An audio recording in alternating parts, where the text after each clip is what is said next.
You do know, hold on. You do know that sometimes I use the wrong word, and I just hope Yes, on that purpose. I no, sometimes it's on accident. And Okay. I just want to make sure that you don't think fewer of me.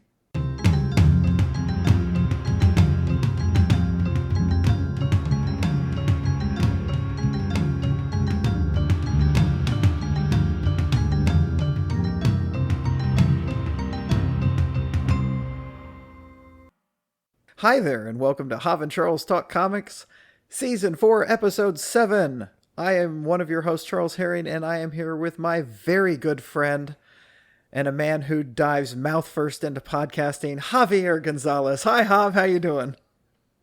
Better now, Charles. I'm doing good. I'm doing great. Yeah, I like doing the pods. What can I say? And it involves my mouth. Yes, That's all there is to it. it does. So hey, we turned this around pretty darn fast. We Has it did. even been a week since we recorded last? Yes, it has been exactly a week since we recorded last. We recorded last Tuesday. Was it last Tuesday when we recorded? Okay, Yes. that shows what time fly. Time is weird. Okay, well there you go. Well that shows my perception of time is, as always, flawless.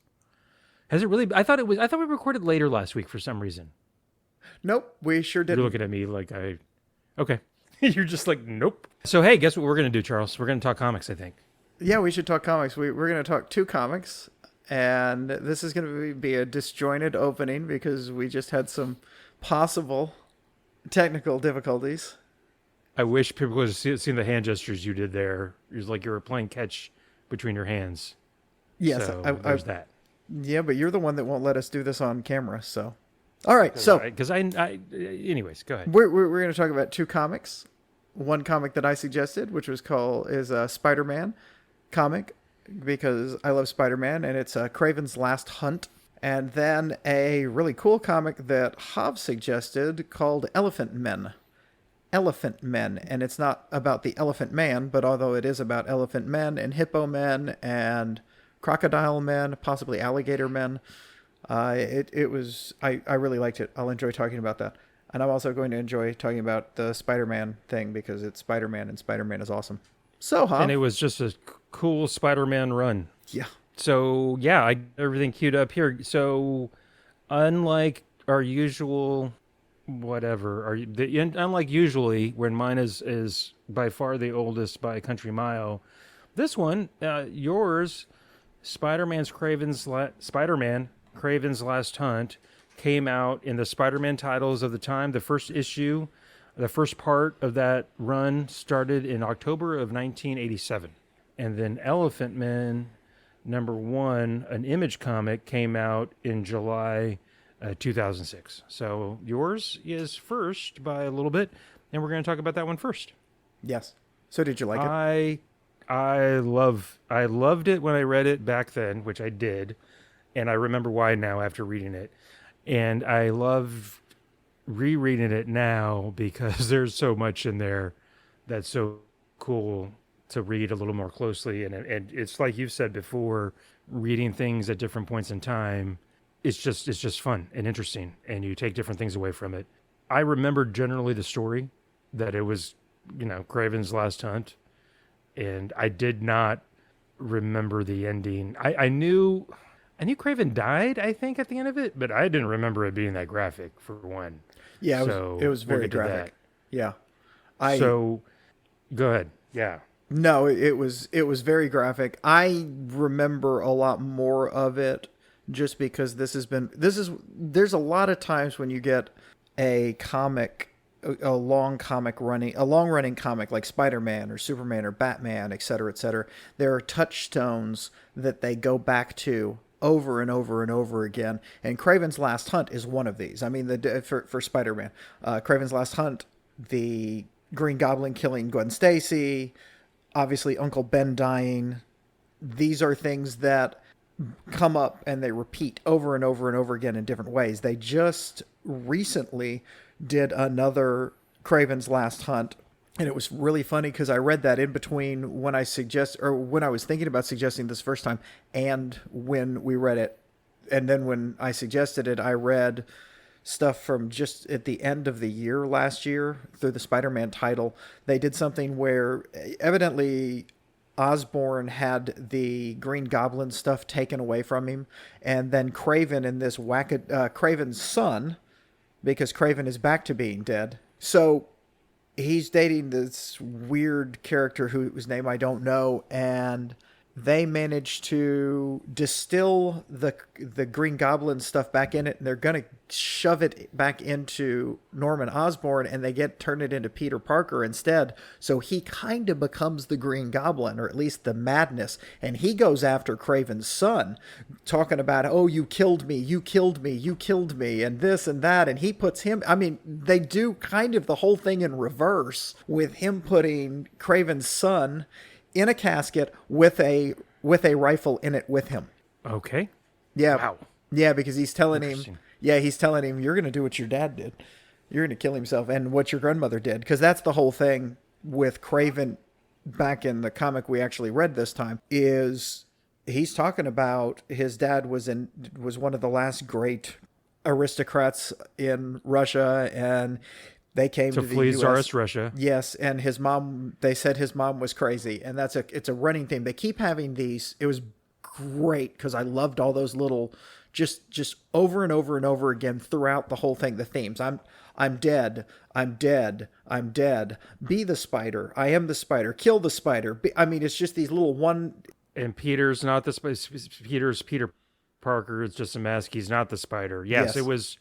Stuff like that, did not remember at all. The mom being sick or mentally ill, that was one of my questions I had written down. So was she? I didn't know that she died by suicide. I was wondering was she committed to a mental institution, or I guess she did. Did you find out, or did you know? Had that something that was known in the continuity at that point, that Kraven's mother had died by suicide? I don't know. Okay.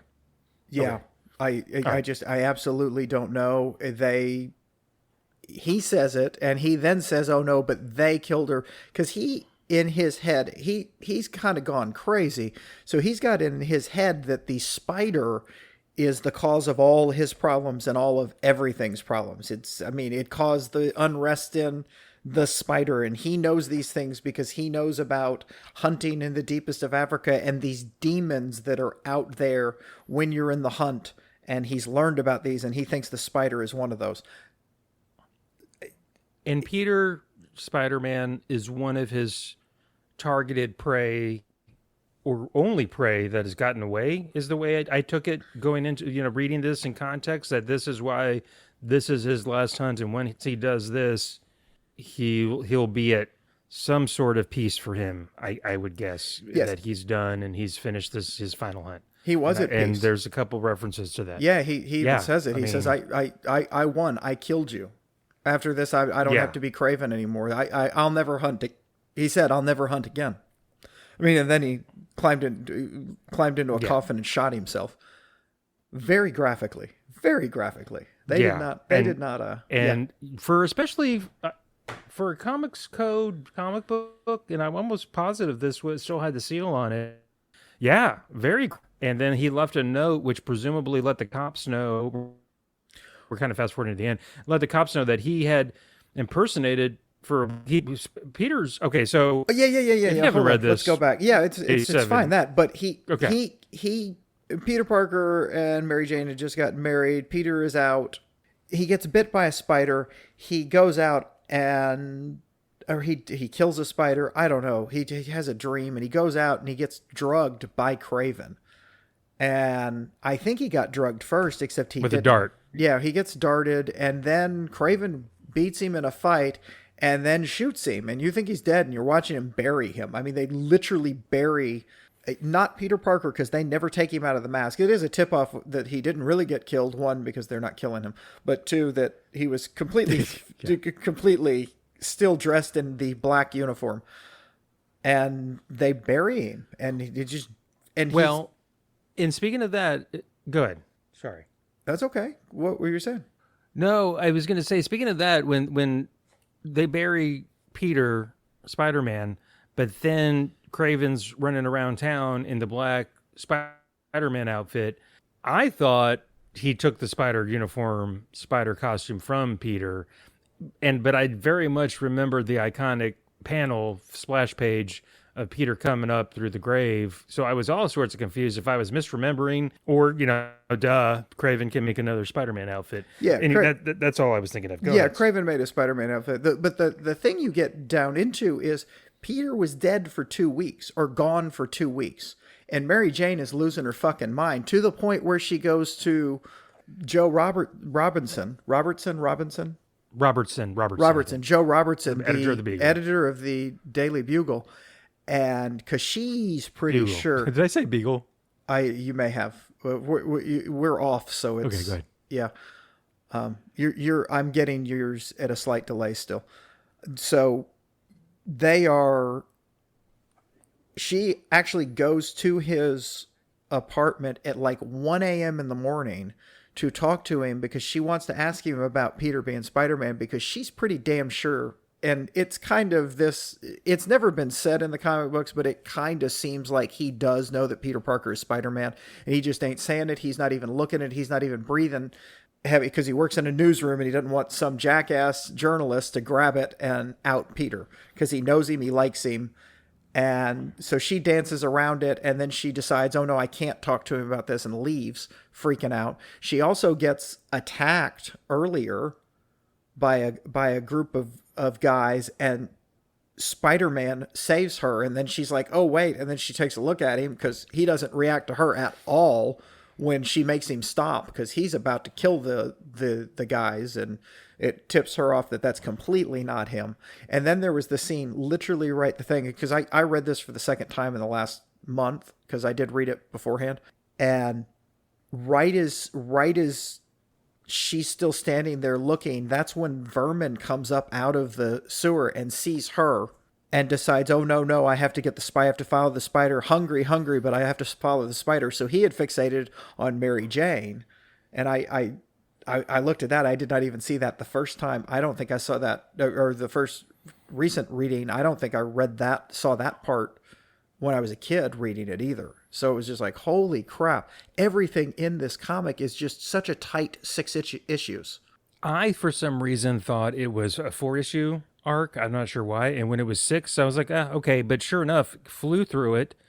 There's a lot of sequential storytelling that is not laden with a lot of verbiage, unnecessary verbiage, as opposed to a lot of comics back in that time period of mid to late 80s. This is sparsely worded by the creatives. So it's J.M. DeMatteis, is how am I going to say it? He, of course, is one of my writers from my favorite run on Justice League International and Justice League from the same time period. By the way, take that back, which is interesting. And then Mike Zeck, who, yeah, I know, this must be killing you. And then Mike Zeck and Bob McLeod, Mike Zeck doing the pencils, McLeod doing the inks. Mike Zeck, by the way, was I'm pretty sure, this is just from memory because I did not Googleize it, he did the art, covers, pencils for Batman 10 Nights of the Beast, or however many nights it was, or as you like to crack yourself up saying, the Beast with 2 backs. You look, you're trying not to laugh right now. So that the creatives on it, heavy hitters, both great. And something maybe you can speak to. Oh, I want to mention this. The reason this was very much in my wheelhouse back then was because I remember being keenly aware that the marriage of Mary Jane and Peter Parker was upcoming in an annual from back around then. Maybe it was the annual in 1986. I definitely picked that up. And leading up to that, I think I had started picking up at least Amazing Spider-Man back then, which had Ron Frenz doing the art and Tom DeFalco well before he was, I think, editor-in-chief at some point in Marvel, doing the writing on Amazing. And I'd read like an arc with Silver Sable, I remember, and like a group of bad guys that ganged up on Peter in an amusement park that is just stuck in my memory. And I really liked Ron Frenz's Spider-Man, and to this day do think he's one of the top 3 or 5 Spider-Man artists of all time. So that's why when this came out, I think I read when it was in Amazing for the first time with that iconic cover of Kraven on top of the grave, like, yelling at the storm in the dark. and then had to go back and find the first issue because this ran through all the Spider-Man titles back then. Web of Spider-Man 31, Amazing Spider-Man 293. Then you got Spectacular Spider-Man 131, Web of Spider-Man 32, Amazing 294, back to Spectacular 132, and there you go. I think that's it. Anyways, so, but 6 issues, it sure didn't feel like 6 issues. No, it didn't. It didn't. And that it was different too because they actually ran the story through those 3 instead of kind of having a different thing going on in all of those. Because this was back in my time. This is right nearing the end of when I read comic books because I was in 9th grade and I did not read comic books once I got to high school because we had junior high. So I was in 9th grade and junior high. And Gotcha. that actually, I'm pretty sure it all got done before. Well, no, never mind, because I'm pretty sure I read comic books throughout the summer of between junior high and high school. So yeah, never mind. Okay. Yeah, that was. I did still love me some comic books, but absolutely one of the. I having reread it, I remember reading it. It's touchstone. The whole just gleefulness of Kraven having succeeded in winning. But I was thinking about it today and I meant to go look it up because I can't remember Kraven's origin right off the top of my head. I swear it's just that he came to New York to fucking hunt Spider-Man. I think so. I think you're right. I think his first appearance was an amazing. Back in the day. Like early on, he's one of the first heroes or villains. But I mean, he's not even a villain. He's just he's a bad dude, and a wackadoo. Yeah, and a wackadoo. But he's acting like he's been this horrible thing to me, dude. You just came out to kill him originally, and you're blaming him because he kicks your ass. I mean, Yes, get this. His first appearance, you thought it was early. I don't know if you thought it was this early. I did. Amazing Spider-Man number 15. Yeah, no, I did. Stan Lee and Steve Ditko. Yeah, but in fairness, I read one of the reasons I suggested we do a podcast was I was listening to a podcast number of years ago, and they started out, it was called Screw It, we're just going to talk about Spidey, and they did the original because they're right around our age, and I mean, one's older than me, or one's younger than me, and they're around, and they did the original Stan Lee Ditko run, the whole thing, each comic. So wow, that's right. You told me about. And I read it. I would read it and listen to it. I was like, "What the hell?" Because I had Marvel Unlimited, and I was like, "Okay, this is fun." So I would read it and then I'd listen to whichever podcast. So that's why I was really aware that he came out like really early. He's been one of the main people, and just like a lot of them, he's an animal. He's an animal like he's an animal because we had Octopus and the Green Goblin, and the Goblin's clearly a real animal. Shut up, Hop. And lizard. And, yes, the lizard. You know, Electro guy is obviously the animal of electricity. Yes. You know, whatever that guy is. Well, he's an electric eel. There you go. Yes. Just little known fact. He's actually the electric eel man. He's just the electric eel man. Shortened to Electro for brevity. Yeah. Well, yeah. Electric eel man would be dumb. Yeah. That's so dumb. You were talking about Joe Robertson is what we settled on, yes. I think. Editor, longtime second to publisher, J. Jonah, J. Jamison. Triple J. J cubed. J cubed to the umpteenth degree. Yes. Him knowing Spider, there's almost that implicit, he knows, but no, he's never going to say anything and never come out and say it. Made me think of the whole, maybe not that hidden or veiled, the whole Commissioner Gordon knowing Batman's Bruce Wayne, vice versa, but never coming out and saying it and them never discussing it. Yeah. Of course, we know that he knows it when last Dark Knight Returns, obviously in that universe, if you will, he knows, but in the regular DC continuity, whatever you want to call that. It's kind of implied. Just it reminded me of that. I just wanted to point out that kind of parallel. Yeah. Between the two. What else? Oh, Vermin. I remember reading it back then and being fascinated with the character even back then.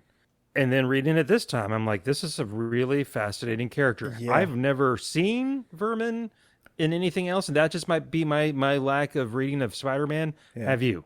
I've read a lot of Spider-Man, so I think I've seen him before. He's never been really a villain that I really like, but I really liked what was done with him here.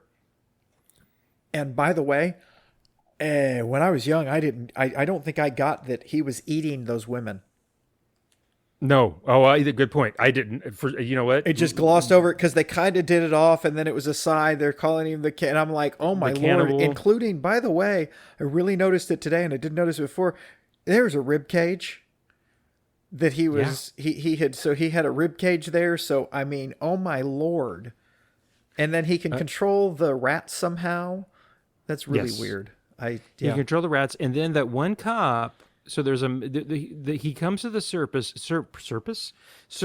at one point. Or surface. Yeah, he comes to the surface at one point. Both ways. I think it's regional. I think it's more Canadian to say surface. Yeah, you know, they're weird up there, you know, and friendly. Vermin comes. I correct myself. Vermin comes to the surface. I don't know if you remember those panels, that scene with the cops. Yes. One female, one male, and one of the cops reminds him of mommy or mom or mother. That was. And he lays a big lick kiss on her. Yeah, that wasn't a kiss. He licked her face, dude. And freaks her the fuck out, and then leaves. It freaked me the fuck out. I did not remember that either. And I was like, oh, that's cool. So he's got mommy issues. Yeah. And I wanted to know, did you know anything about Vermin's? I did not do the Google. No, I didn't. About Vermin's backstory or anything. Because I was like, oh my God.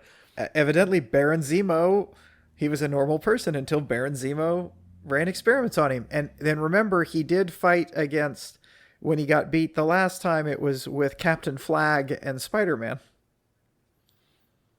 Yes. Yes. I am so proud of you, by the way. What? You didn't correct me. Oh, Captain Flag? Yes. Yeah, no, I know. Well, it's in the comic. I know. He calls him Captain Flag. I know, but... Yeah, I know. I hate stuff that's I got to correct or... No, I know, but you do know. You do know. Hold on. You do know that sometimes I use the wrong word, and I just hope... Yes, on purpose. No, sometimes it's on accident. And I just want to make sure that you don't think fewer of me. I see what you're doing, and I love it. And you just keep on being you. You just keep on swinging for the fences. You dream the dream. You dream the dream. Yes, you can. I don't know. Well, I was going to say something you completely... Oh, you know, when things are like askew, like if there's something in the corner of a table and it's square, but it's off, I got to square it up. It's a hang up. It's not good. That's fine. Or if something's, you know, if there's lines on a table, for example, and there's a piece of paper and it's like at an angle, but it could be straight with it. There's issues there. So what you're saying is if you're not straight, you're going to fix it. Oh my God. No, that's not what I'm saying. Jeez. So Hav thinks the only right way to be is straight. At least it's no longer Pride Month, man. Okay. Ha ha ha ha ha ha. Oh, blah, blah, ha ha ha. I don't know. Okay, so I had to Googleize it real fast. Vermin was created by a geneticist working for Baron Zemo and Armin Zola. Fucking Nazis. Created in 1982 in Captain America by J.M. DeMatteis and Mike Zeck. Well, there you go. They want to use their own character. He was, yeah. They were like, hey, why hasn't anybody used this great character we created, 5 years ago? Yeah, why has Ratman not been around that much? Yeah, why? Because, I mean, you did point out he is animal-based. That's right in Spidey's wheelhouse of this. Yes. I know some of them aren't, obviously, but yes. a lot of them are, kind of gross, buggy, lizardy, octopus, rat. Yeah. I don't know. I just kind of cool. Yeah, it is. So there's that. There is that. I'm trying to think if there's anything else I took away from you were this one. you were talking about how when they did it, when you were reading it, you knew that the wedding was coming up. This is after the wedding, and the only reason I am especially since she's talking about Peter was supposed to come over here and help me move into his apartment. It's like, yeah, then they are definitely married because they ain't gonna No. That's why this was on my radar. Yeah, but no, because I had read the wedding issue and then was like, yeah, this is kind of cool. I'm going to keep on reading a little bit. So going back, I saw something and I noticed it about a month ago when I read it, and then I noticed it again today when I was just rereading it really quick. I was talking about touchstones that they do in the comics, and the big character comics when they've got a lot of history and they go back to it.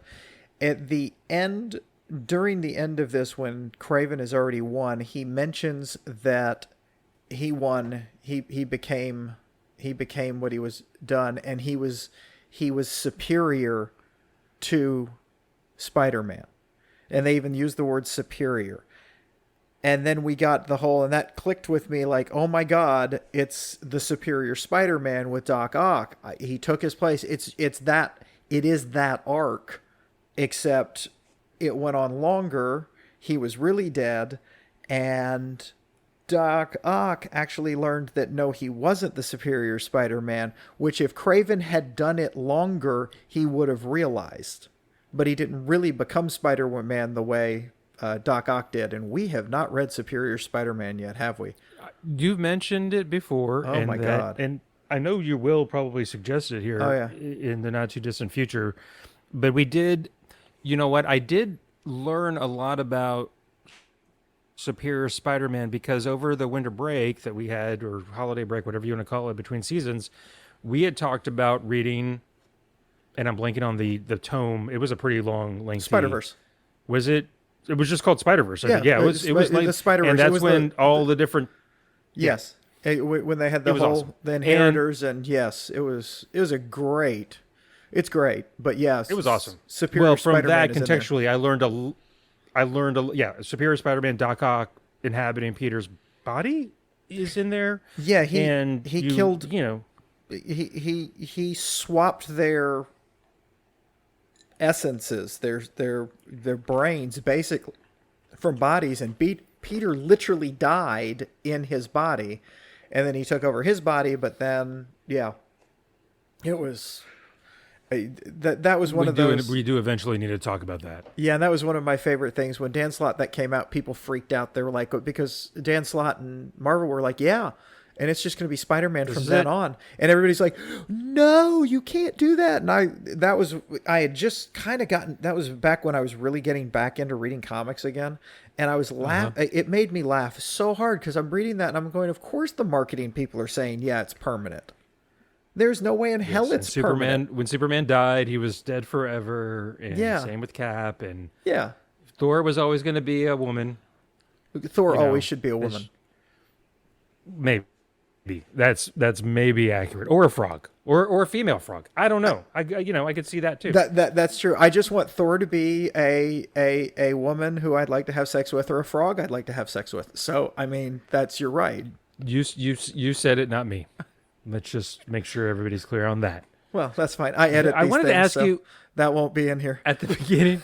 At the beginning of the first issue of this arc story, there's the death of Joe Face, and Ned Leeds is a big guy that had who you could please educate me because I did not Googleize that. Ned Leeds was apparently a big character. Peter. Ned Leeds was a he huge a bad character. Guy? No, Ned Leeds was okay. So here's the thing: is Ned Leeds a bad guy? And this time period, at some point, they think he was a bad guy. Ned Leeds is a character that came along and ended up marrying Peter's first love interest, the much older woman who worked at the Daily Bugle, whose name, oh man, it kills me, Betty Brant. I just Googled him. Betty Yes, Brant. Betty Brant. They end up getting married. Now, comic books. So there was a character called the Hobgoblin who was kind of a takeover from the Green Goblin because the Green Goblin is I dead remember at that this character. I point. like that character. Yes, Yeah. one of the big mysteries was who is the Hobgoblin. The person that created the Hobgoblin knew who it was and ran this long arc about it. That person stopped writing Spider-Man. So someone else came along and he had put in, by the way, if you go back now, that if you know, because it's come back and they've done the full arc and they've done it and he's admitted who it is, he was leaving clues all over the damn place. But they made Ned Leeds seem like it because the Hobgoblin kidnapped him, drugged him, and put him in the suit. So everybody thought Ned Leeds was the Hobgoblin. And then I can't remember how he dies, but I think he dies as the Hobgoblin or due to all of that stuff. And it was confusing as hell. So legitimately, I thought he was the Hobgoblin. And it was fascinating, all of the things going on. And then later on, they come out and figure out who it was. And then you look back and you go, oh man, that was so glaringly obvious. But it's one of those things that it's only glaringly obvious when there's not so much else going on. It's the hindsight is 2020 kind of thing. You're right. Okay, well, and it was Kingsley. Peter's all broken up over Ned Leeds, but then this other guy, Joe Face, dies, and they're having a funeral. Do you remember that at the beginning? I do. I did read this. So it's a cool sequence of panels, and Joe, I think his name was Joe Face. Anyway, dies like without two nickels to rub together, and they have a pine box. It looks like, and some of his friends. They do it. The criminals. This is the bar with no name. They're at the bar with no name, which is the place that not the high end bad guys, but the low end. But the Shocker will drink there. That's where the Shocker goes to drink, and Marco might drop in if he's not doing stuff. But Doc Ock really doesn't hang out there, and the goons. If this were the DC universe, it would be where you'd get the hired goons, hired goons. But and henchmen, the Marvel guys don't seem to really have goons and henchmen like that, except for like the big organizations. Well, like every bad guy has their own goons, but unless you're like AIM or Hydra, but like, they might grab a crew, but they don't necessarily have goons or henchmen. Like Doc Ock doesn't have his own little he doesn't have following him around. So like the Joker. So they're at the bar with no name, and they had a whip around to bury their friend because that's all that you could ask for is get enough money to buy him a piece of land and a pine box, and put him in the thing. And Spider-Man shows up and scares the shit out of him because he's in that black costume. Mm-hmm. By the way, I do want to talk about that black costume. Is it the symbiote? No, it's not. Or do we know? Not. It's past the symbiote. Okay. No, it's past the symbiote. Okay. But that's where the problem comes in. He's still wearing this fucking costume, and this costume terrifies Mary Jane because the symbiote and he terrified her to this huge point, and he continues to wear the fucking costume because Marvel wants him to wear the costume. So they make him... Peter Parker's one of the nicest guys in the world. In reality, he wouldn't wear that fucking costume anymore. Dude, the costume looked really cool. I understand. It was a freaking cool costume. I get it. But still, I'm just saying, he just stopped wearing it. It probably also works better at night, by the way. Right? Instead of a bright red and blue. Yeah. On the skylight, on the skyline. Yeah. In Manhattan. What else? I'm trying to think if there's anything else I got. I just remember that part being touching. It was because he's choked up about these people. Well, Jesus, fuck all the people that keep dying, and he goes through the people he's dying, and then when he's freaking out, he's talking about then it's going to be Mary Jane, then it's going to be Aunt May and everybody me? I know, and then me. Well, he'd rather it be him than them because he's just so tired of literally everybody around him dying. And then Mary Jane's freaked out about it. So I don't know if this is storytelling 101, but it is very much bookended by death. You're starting out with the funeral death of Joe Face, and you're ending with I mean, I think there's a little kind of epilogue with Vermin, but the death of Kraven, Yes, by suicide, and for a spider. I know there have been before this and since then very dark Spider-Man stories, but this was very well done, very dark. You're right. I did not remember the cannibalism of the Vermin character, and then the ending for Kraven being so graphic. It just very well done, and now J.M. DeMatteis is not only one of the best Justice League writers, but also one of the best Spider-Man writers of all time. So there's that too. In fairness, he probably is one of the best Justice League writers. Oh. Hey, so where is this on your top whatever? I'm not holding you to anything, but is this one of your favorite Spider-Man stories, if you will? Especially not like a long, like year-long, 2-year-long Odyssey, like an in and out 6-issue thing, or where does this rank for you? I'm just kind of curious because you're very much more. I'm not a Spider-Man aficionado. I dare say expert. I mean, where does this rank on your Spider-Man list of stories? I would say that it ranks pretty high after having just reread it. It is especially. By the way, you notice one of the things with the only close thing you said it wasn't as wordy for stuff from that time. That's literally this is a comic that I would not be shocked to see written now as an event thing with a really good writer. This is a really, really good, a really tight comic, and it just incredibly well done. So I would say it's up there with the stuff I've read. I really it holds up incredibly well. Yes, it does. And you saying that there's not. I'm trying to think. I mean, there's not a lot. It's one of those comics that's I don't. Yeah, people throw around timeless, but there are. You could see this being written now. You could read it now, and there's not a lot of context of technology isn't very prevalent. So yeah. I mean, now she's probably tracking his suit and finding him in a grave, and Mary Jane sends Reed Richards or somebody to get him because he's going to have a tracker or something. I mean, I would have, you know what I mean? Yeah, no, I got you. No, they still wouldn't do it that way. I'm just saying, technology wise, it'd be easier to find him. It'd be easier to. Where is he going? What happened? Before we move on, hasn't Sony talked about? They're just like they did with Venom and with Morbius.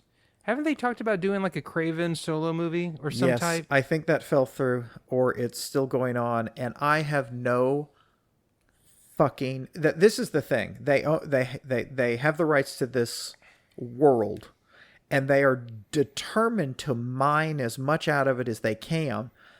But none of these. Okay, I haven't watched the Venom movies. Evidently, some people like them. I've thought about watching them, although Caesar the first one's okay. Well, Caesar kind of gives you shit about liking it, so I go back. I and like forth everything on it. though. I like everything. You do. And that's fine. That's one of the great things about you. But I've never watched one of the Venom movies. I laughed because Cindy said, "Oh, Madam Web's on Netflix." I was like, "Yeah, don't watch that."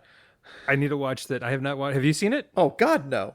I will not watch any ancillary Spider-Man characters like that don't have Spider-Man in it. Like, why do that and not have Spider-Man in it? Well, I mean, even beyond that, because they'd have to use a whole nother Spider-Man, or they'd want to use another Spider-Man. They want to have this whole Marvel Universe thing, but they can't have the Marvel Universe because they're trying to make movies out of villains. Craven is a villain.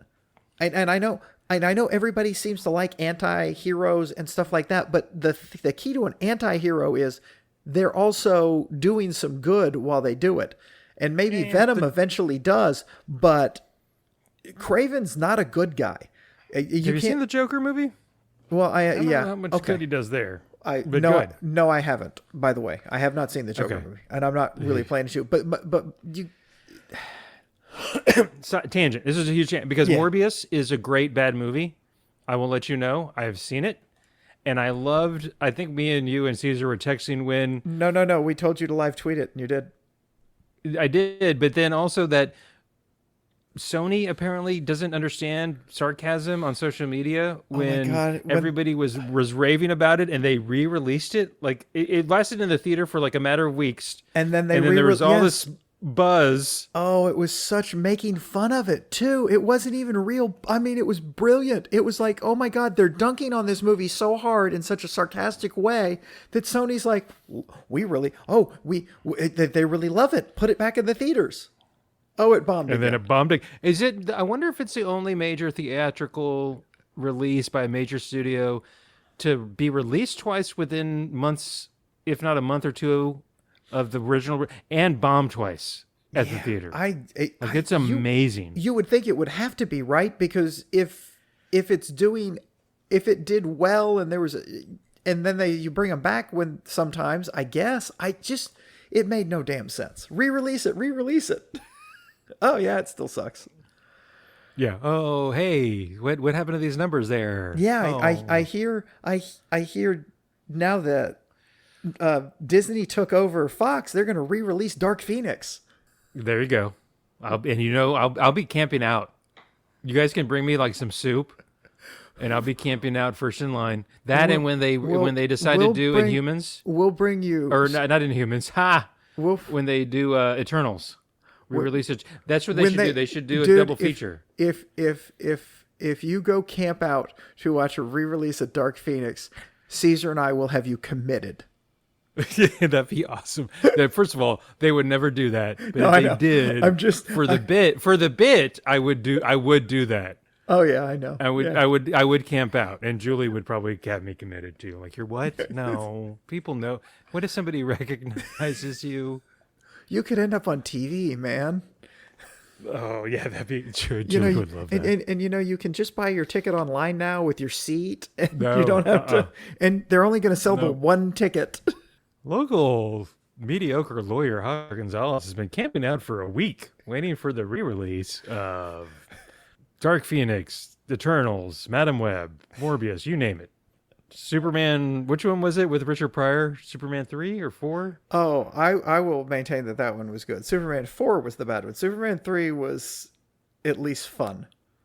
Okay, yeah, well, yeah, I haven't, you know what? I say that I haven't the Quest for Peace.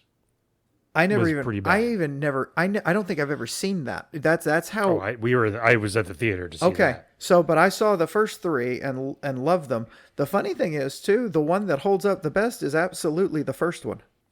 Okay, I like the second one. I mean, there's the Richard Donner cut that's the first two kind of together. Because they were kind of supposed to be made together, but then Richard Donner got anyways. Yes. No, the first one's awesome. They both are. 1 and 2. I prefer 2. That's just me. I used to prefer 2, and then I've watched both of them in the last 15 years or so, and I thought the first one then was better, because it used to be that was oh my God, this is the first sequel that's better than the first one, but the first one was okay. But of course, it's also difference of what you're looking for in a movie, and I kind of like the whole beginning story of Superman. Anywho, we have gone far asunder from what we were talking about. So I think we can both agree Spider-Man, greatest comic book character ever. You can say that. Yes, you can. You can say that. Hey, so we also read a comic book I suggested. Or do we have anything on the in-between? No, we do not. I mean, if you would like to send us an email, we have a website called havandcharles.com. And you can click on a link at the top that says send Hav an email, and then it will send me a email that I may or may not send to Hav, and we'll read it on the pod. Because I'm not allowed to use the email for the website anymore after the thing. So yeah, HR stepped in. And then also I am Charles is on the Blue Sky at Herring Red, right?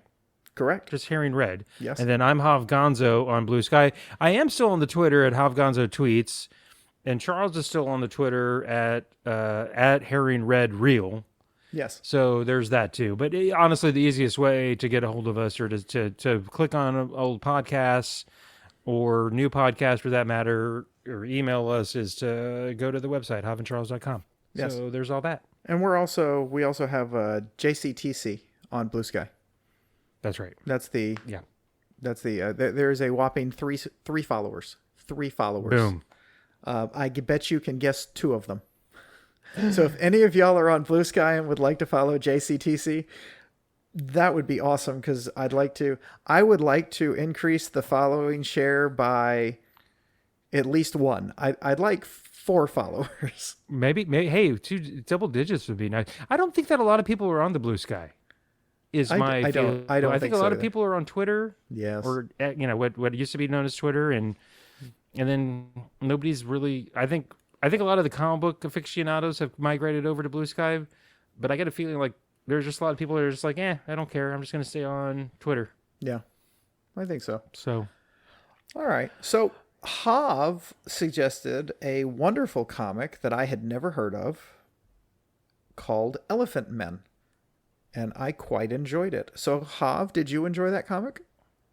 I did. And this is when I was reading comics again on the regular in the early to mid 2000s. And remember, this is one where I don't even know if if Wizard Comics was even still around back then. I don't think it was.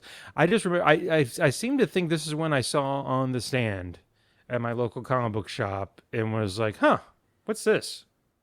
And just like, I'll pick it up. And then was in for a few months or a year of comics at least. And yeah, I thoroughly enjoyed it, and I was not pleasantly surprised. I'm not surprised. I was just glad that I still like it and liked it even more maybe on reread. And it holds up pretty good. And when I suggested it, this is another example of me thinking time is weird. I didn't know it was I thought, this was not that long ago. Yeah, it's 18 years ago, so it's a little while ago now, which time just is weird. Oh, wow. Because it doesn't feel like it was 18 years ago when it came out, but sure enough it was. The comic book can vote now. Exactly. In some countries it can drink. So yeah, really, Image Comics 2006, it ran for 80 issues, and it was written by Richard Starkings. And in this run you saw this artist that I don't remember seeing anything since, Moritat, Moritat, was the big artist on it. The art is incredible. Yes. I mean, just amazing art. I mean, this is a comic about manufactured humans that are basically elephant men. It is hippo men. It is rhinoceros men, crocodile men, and they're gigantic. Giraffe men and zebra, and they're huge, and they are drawn as the art actually makes them look real in a way that still a comic book, but just surprisingly well. Just incredibly well. Yes. So there's this crazy, guess what? It's comic book trope. Crazy renegade, wild-ass scientist in this Dr. Nikken, Nikken, is breeding human-animal hybrids in Africa.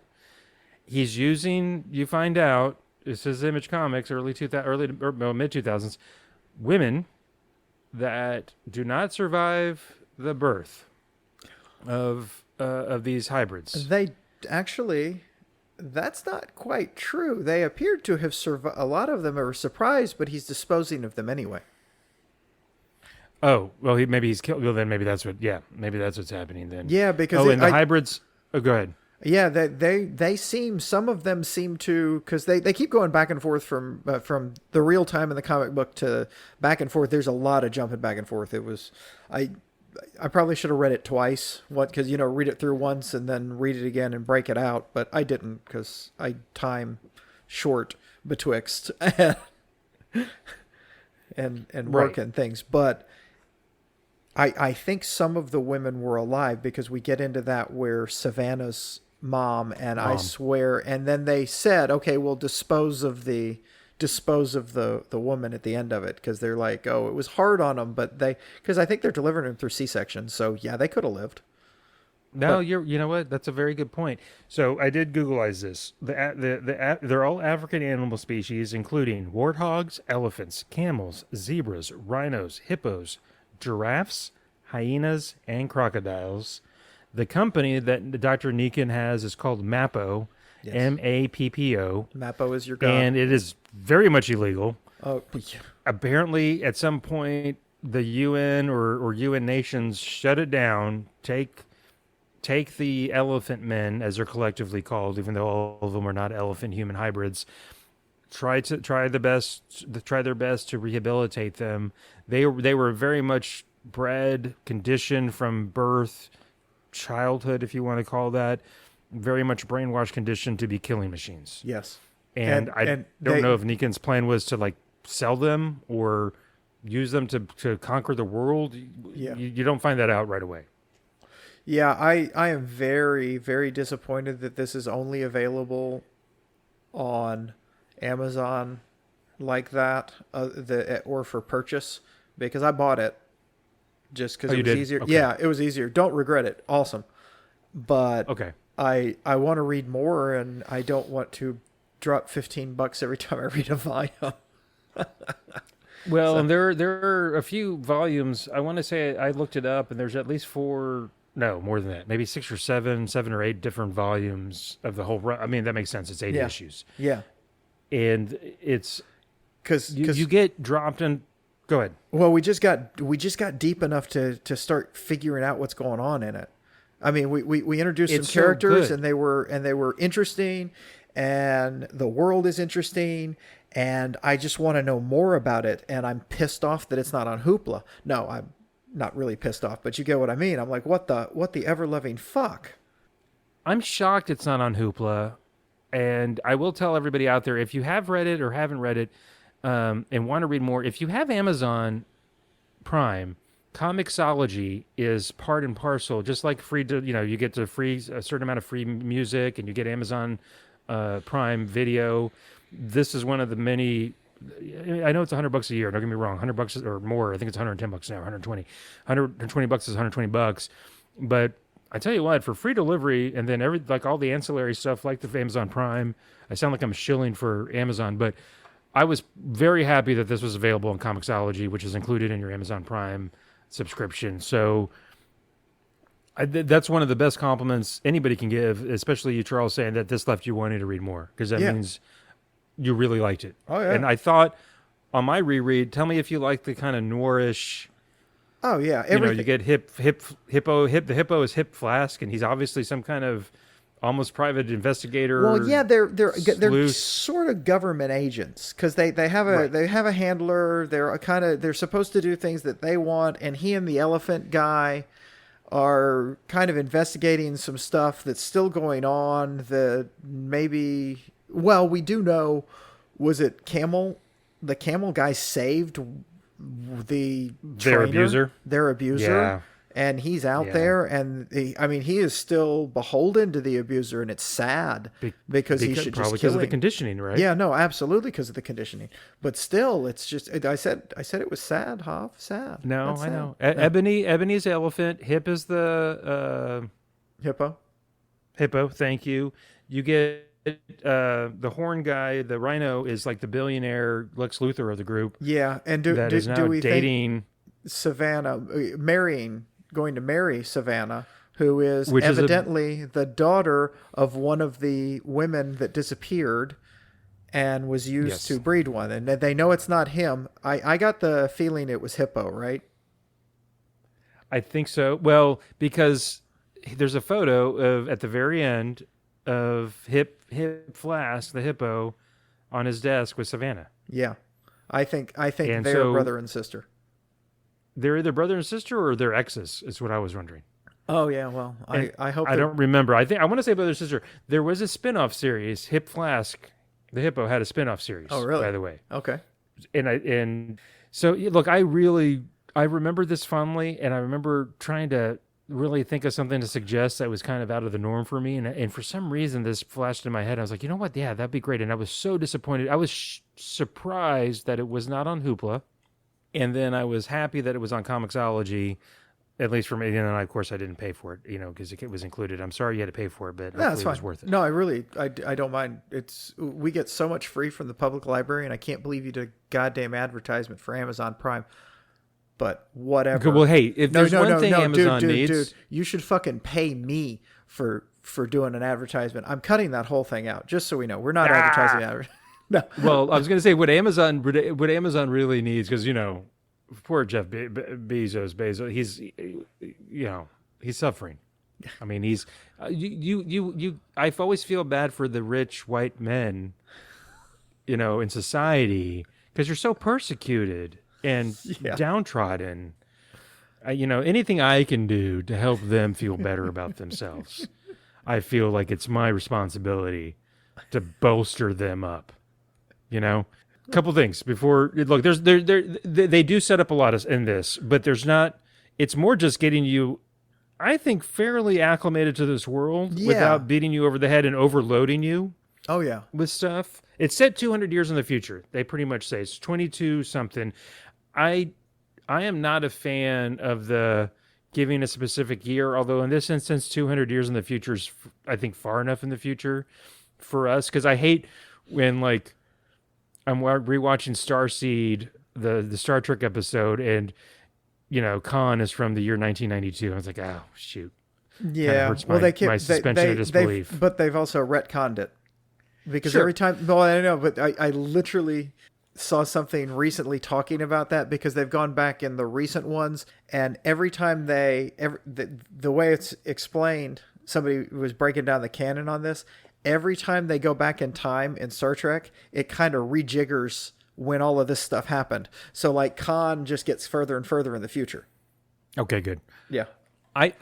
For my purposes, so I think the last time it was 2024 when Khan's around. Anyway, go ahead. Oh, good. Well, I just like in the not too distant future or in the future, and just leave it really general and let everybody use their imagination as to how far in the future, because I would also say, I'm going to use that from now on. Okay. There's, in this, on purpose or not, on reread, I got a lot of a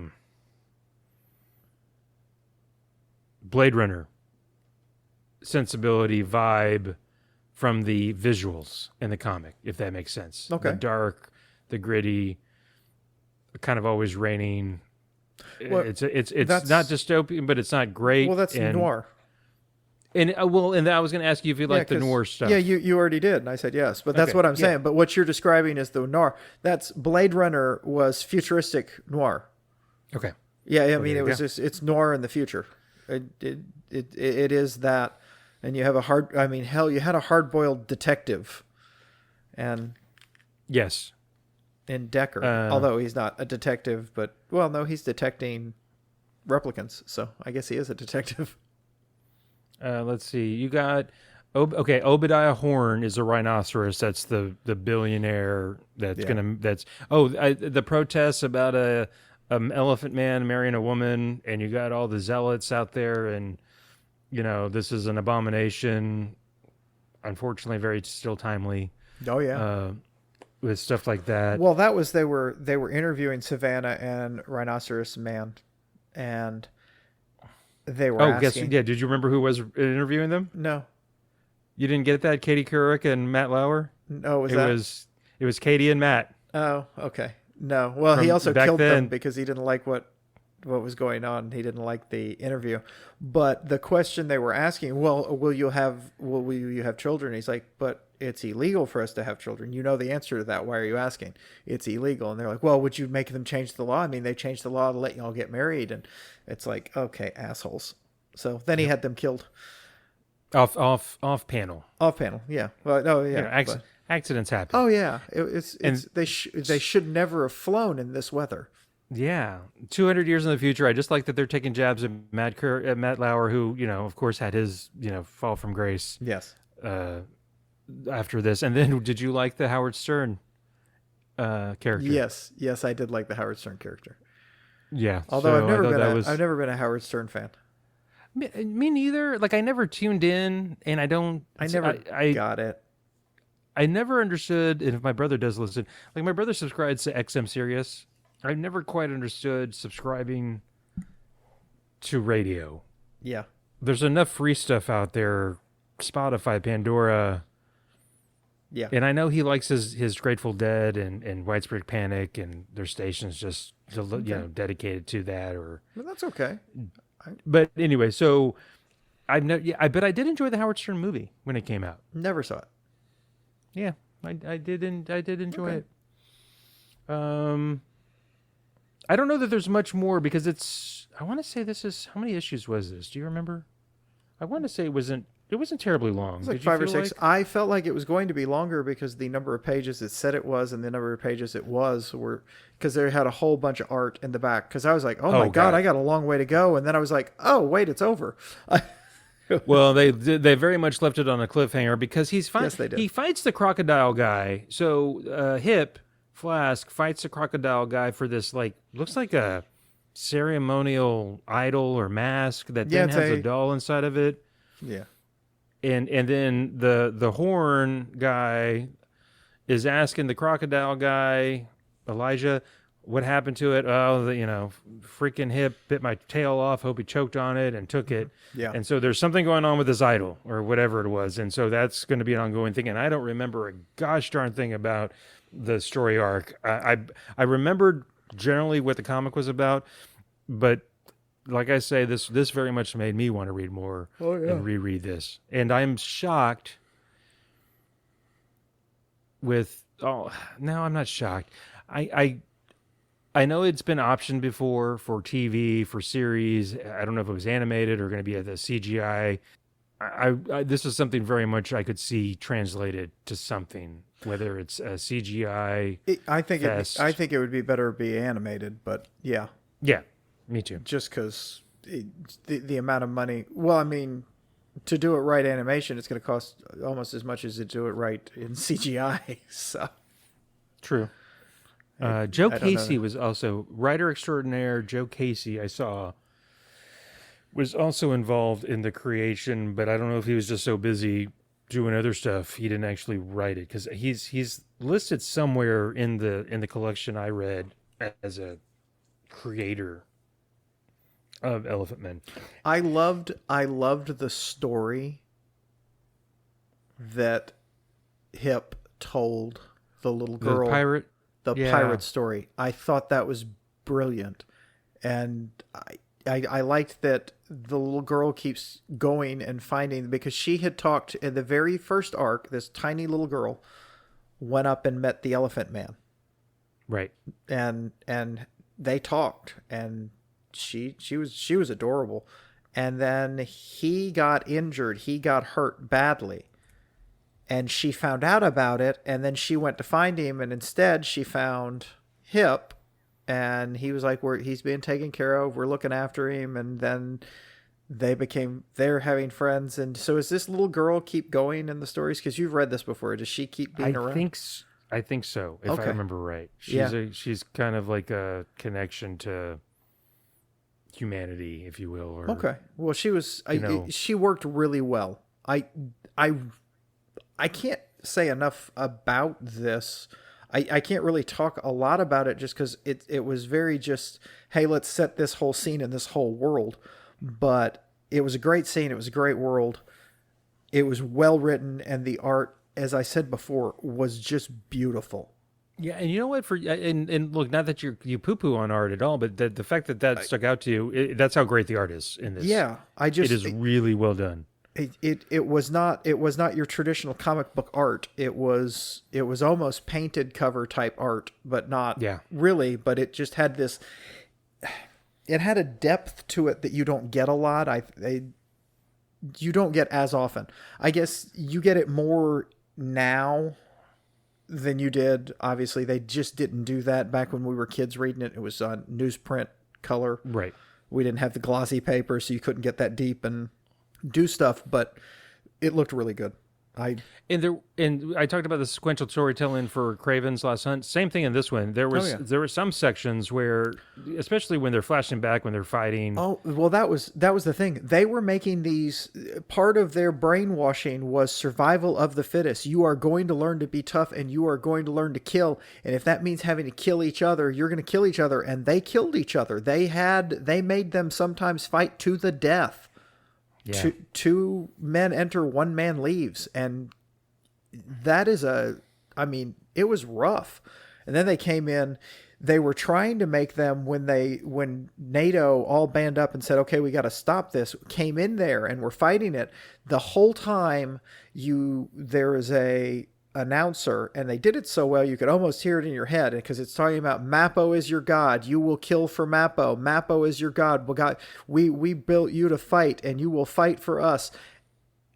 And then they came in and they turned on them, and that was they did, because what you are going to turn on them, but they didn't know if they were going to be killed, because then they loaded them on fucking train cars. Train cars. Yeah, which, I mean, come on. That's a bad look. It's a bad look.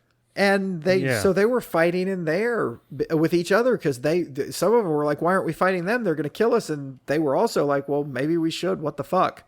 Everything is just awful. It was incredibly well done. Yeah. No, like you said, there's not much more. I don't want to sound like I'm underselling it. I know you're not. It is probably about 6 issues, I would say, of just introducing. But there's a lot to introduce. Oh, it's a whole world that you into needed. This world. You find out there's about 15,000. It's mentioned at one point in time in this intro run. There's about 15,000 ElephantMen, which again is a they're not all elephant men. It's just what they coined a term for all the hybrids in the world. So at one point, it's also sad because you find out that they were all, I guess, they don't come out and say it. It seems like they're all male. You don't meet any females. Seems to be all male. And I think Horn at one point says that they're all emasculated. Yes, they were all fixed. Castrated, something. Yes. So there's that. And at one point, Hip tells the little girl or somebody that, hey, in a few years, we're all dead, future, we're gone. We're gone, and humanity will rejoice, and we'll all be gone. So it's just there's really good, really really well done. I don't want to sound like I'm patting myself on the back, but I'm glad it held up, because I was kind of like, let's see, sometimes stuff doesn't hold up even from 20 years ago, 15 years ago. This thankfully did. So yeah, there's that. Yeah, no, well done. I think these were both of them were just really good comics this time. Yeah. All right. Well, hey, I think we talked about 2 comics. We did. I would like to say today Hav sent me a thing asking if we'd read something, so I went through and looked and checked, and we hadn't read it. And I noticed that according to Apple Podcasts things, we have done, well, it says there's 59, and one's that little joke single I did, and another one's a trailer I put together for that. So it said 59. So we've done 57. So this will be our 58th podcast. Holy monkey. Yes. Then you texted me that, and I knew we had done, I mean, we're in the 4th season, so I knew it was more than a couple, but that kind of not shocked me or surprised me. I didn't realize it was that many. It doesn't feel like it's been nearly that many, which I think is a good thing. Yeah. Because it's still fun to do. And I didn't figure how many comic books, how many arcs we've done, because there's some bonus episodes in there where we didn't actually read comic books for. So that's not, we can't just double that and say that's how many comic books we've done, but I don't know that. You know what you should do? You should double it and then divide it by 2 and then double it again. And then take the square root of it and subtract 5. It's still it's just math. Just for fun. It's just math. That is just that you are correct, Tav. That is just math. that would literally tell us nothing about what I was talking about. It is 10:22, and I'm a little tired, goofy. Thank you very much, ladies and gentlemen. So, 10:22 in the evening, I should say. This is not 10:22 in the AM. But no, that I was like, wow, okay. I kind of did a wow, kind of like what's his face? I kind of feel like I sounded like what's did they do? And never mind. I'm Keanu so tired. Reeves, or do you think you said No, wow, oh, that's so crazy. Owen Wilson. Thank you. Wow. Yeah. Wow. How That's the extent of. Thank you, everybody. That's my Owen Wilson. One word. Wow. Owen Wilson impersonation. Well, it's well, let me find it. He really has a way of talking. Have I got it yet? I don't think so. All right, let's go on. Yeah, I can't quite hear it. All right. Anywho, yeah, this is the time when we decide what we're going to read next time. And speaking of what I texted you about. Yes, is that what we're doing? Yeah, let's do it. I'm going to suggest Secret Invasion. Okay, excellent. Marvel. Yeah, actually, I had fun with that because what he texted me was, "Have we read Secret Invasion yet?" And I typed, "Don't lie and say yes. Don't lie and say yes." And I go, "No."